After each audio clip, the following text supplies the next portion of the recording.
Hi guys, so today's story is called Jack and the Flum Tree by Julia Donaldson. And if you've got the story in your bookshelf at home, you can bring the story with you and we can read it together. We can page through and look at the pictures while I read. Enjoy.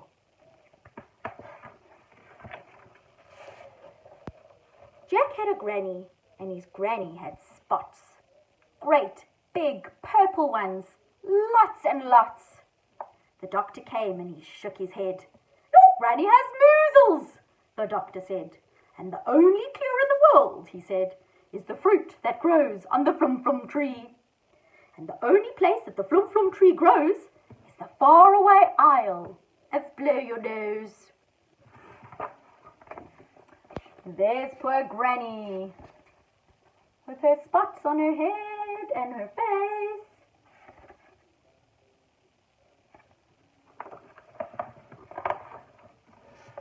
So Jack built a boat, and Jack found a crew. Red-cheeked Rose and stubble-cheeked Stew. And he said to Stew, and he said to Rose, "We're off to the Isle of Blow Your Nose." There's his friends, Rose and Stew, and there's Jack, and there's their big, beautiful boat. And they're off to Blow Your Nose. Granny came down to check on Jack, and she gave him a bulgy patchwork sack. And in that sack were a pair of wooden spoons, a porridge bowl, tent pegs, some red and blue balloons, Granny's old skipping rope, a pack of chewing gum, 3 spotty hankies, and a tom-tom drum. And Jack said, "Granny, what are these for?" "Aha," said Granny, and she tapped her nose. Then off sailed Jack with Stew and Rose for the faraway isle of Blow Your Nose. There they go.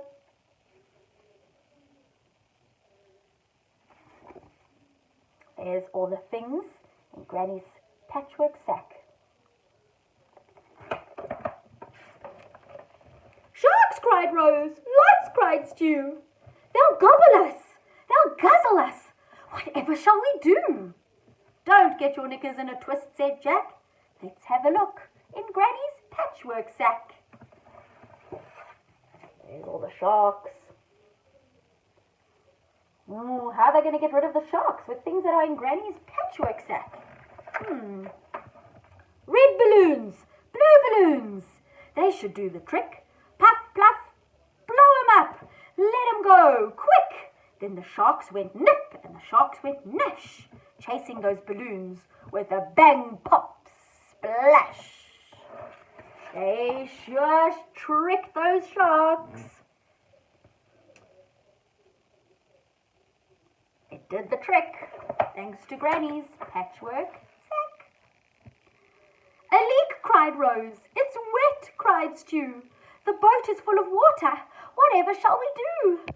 "Don't get your knickers in a twist," said Jack. "Let's have a look in the patchwork sack." There's the boat. It's filling up with water. What are they going to do? I wonder what's in Granny's patchwork sack that'll help them. Granny's pack of chewing gum. That should do the trick.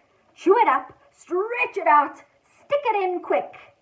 So they chewed and they stretched and they plugged that hole with the chewing gum. And they bailed out the water with Granny's porridge bowl. Then on sailed Jack with Stew and Rose for the faraway isle of Blow Your Nose. There we go. They used chewing gum and Granny's porridge bowl. There they're using the porridge bowl to pour out the water of the boat after they patched it up with chewing gum.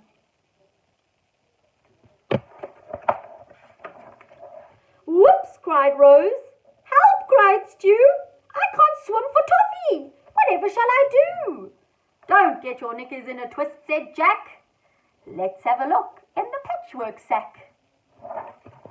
Out fell Stew, out of the boat into the sea. I wonder what they're going to use in Granny's patchwork sack. Let's see. Granny's old skipping rope. That should do the trick. Hold tight, throw it out, grab the handle quick.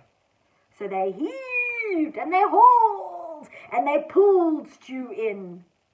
Good old Granny, she saved my skin.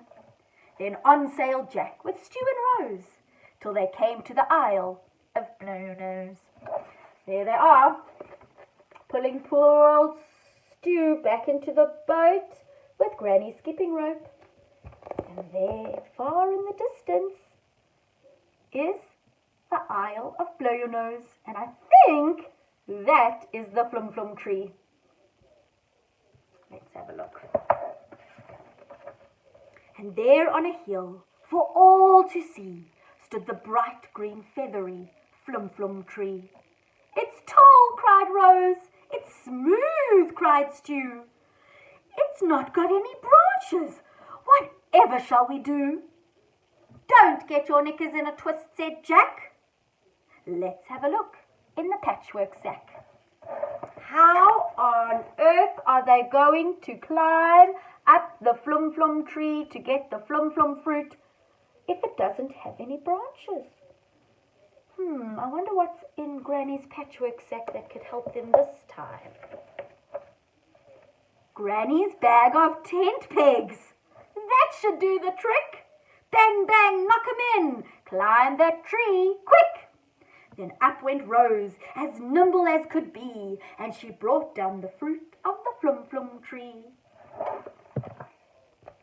There's all the pegs. They put the camping pegs and the tent pegs all the way in, and then they were able to climb up the Flum Flum tree to get the Flum Flum fruit.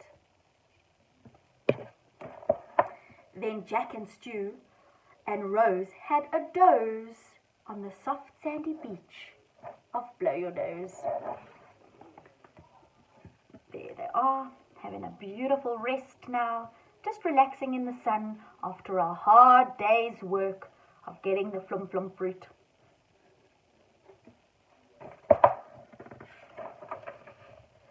thief, cried Rose. A monkey, yelled Stew. He's got our precious Flum Flum. Whatever shall we do? Don't get your knickers in a twist, said Jack. Let's have a look in the patchwork sack.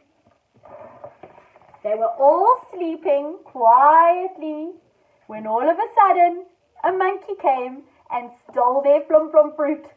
What a cheeky little monkey.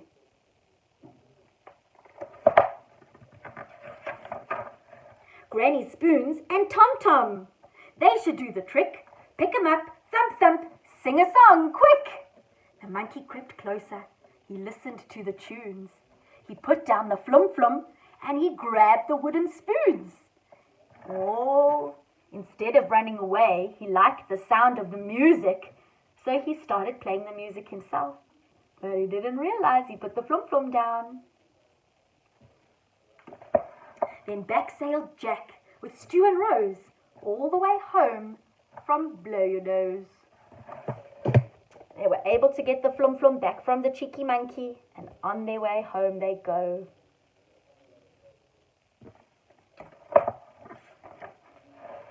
Granny ate the Flum Flum. The measles disappeared. She's cured, said the doctor, and everyone cheered.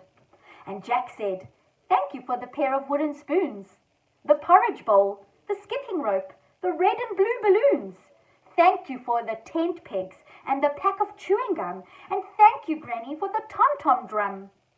But the 3 spotty hankies, what were those supposed to be for?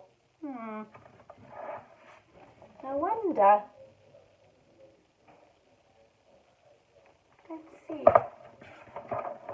The hankies, silly, were to blow your nose. What a lovely story. So if you go through the story again and you listen, you can hear lots of rhyming words. I want you to try and pick up all the rhyming words that you heard. I also want you to think about the story. Who were the main characters? How many characters were in the story? What were their names? What did they build? And where did they have to go? And what did they have to find? What did Granny have all over her face? Who stole the Flum Flum fruit?